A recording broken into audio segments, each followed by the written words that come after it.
উধারবন্দের শালগঙ্গায় ঝড়ের তাণ্ডব, অস্থায়ী 10টি শ্রেণীকক্ষ ধ্বংস, সহস্রাধিক পড়ুয়ার পড়াশোনা অনিশ্চিত। কাছাড় জেলার উধারবন্দের শালগঙ্গা এলাকায় মঙ্গলবার রাত 8:30 নাগাদ আকস্মিক প্রবল ঝড়ে ব্যাপক ক্ষয়ক্ষতির ঘটনা ঘটেছে। ঝড়ের তাণ্ডবে শালগঙ্গা মল্লী উচ্চতর বিদ্যালয়ের অস্থায়ীভাবে নির্মিত সমস্ত শ্রেণীকক্ষ সম্পূর্ণভাবে ভেঙে পড়ে।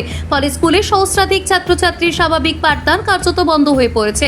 স্কুল সূত্রে জানা যায়, শালগঙ্গা এবং পার্শ্ববর্তী বিস্তীর্ণ এলাকার একমাত্র উচ্চতর বিদ্যালয় হওয়ায় এই প্রতিষ্ঠানের উপর নির্ভরশীল ছাত্রছাত্রীর সংখ্যা অত্যন্ত বেশি। প্রায় 1 বছর আগে বিদ্যালয়ের পুরনো ভবন ভেঙে ফেলা হয় এবং বর্তমানে সরকারি উদ্যোগে নতুন ভবন নির্মাণের কাজ চলছে।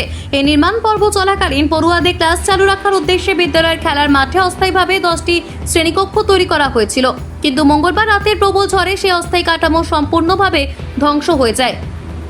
টিনের ছাউনি উড়ে যায়, বাঁশের কাঠামো ভেঙে পড়ে এবং শ্রেণীকক্ষের বেঞ্চ, ডেস্ক সহ অন্যান্য শিক্ষা সামগ্রী ব্যাপকভাবে ক্ষতিগ্রস্ত হয়। ফলে হঠাৎ করে বিদ্যালয়ের পাঠদান ব্যবস্থা ভেঙে পড়ে।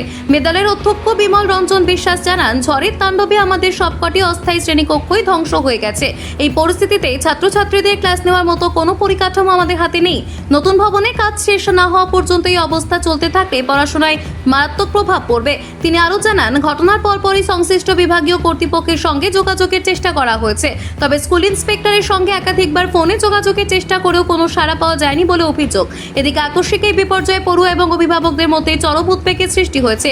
দ্রুত বিকল্প ব্যবস্থা গ্রহণ করে পাঠদান স্বাভাবিক করার জন্য প্রশাসনের জরুরি হস্তক্ষেপের দাবি উঠছে। হেডমাস্টার রুম এবং এই মিলিয়ে আরও 3টা রুম ছিল। কটা রুম? 12টা রুম। কালকের এই ঝড়ে ক্লাসরুম টোটাল 12টা পুরোপুরি ভেঙে গেছে এবং অফিস রুমের যে বারান্দা সেটারও চাল উড়ে গেছে, শুধুমাত্র ঘর রয়ে গেছে। তো এই অবস্থায় আমরা অফিসে কিছু কাজ করছি, কিন্তু ছাত্রছাত্রীদের ক্লাস করার কোনো ব্যবস্থা নেই এবং হয়তো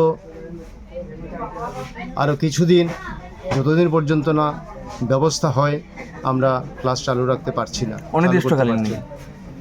তো এখনও আমি বিভাগীয় তরফে আমরা কোনো আশ্বাস পাইনি বা পুরোপুরি সবার সঙ্গে যোগাযোগ করাও সম্ভব হয়নি।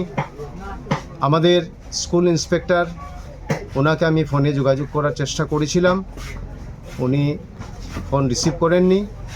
যাই হোক, আমি হোয়াটসঅ্যাপ গ্রুপে, আইএস অফিসে আমাদের যে হোয়াটসঅ্যাপ গ্রুপ, সেই গ্রুপে আমি স্কুলের এই ঘটনা আমরা পাঠিয়েছি, ছবিগুলো পাঠিয়েছি।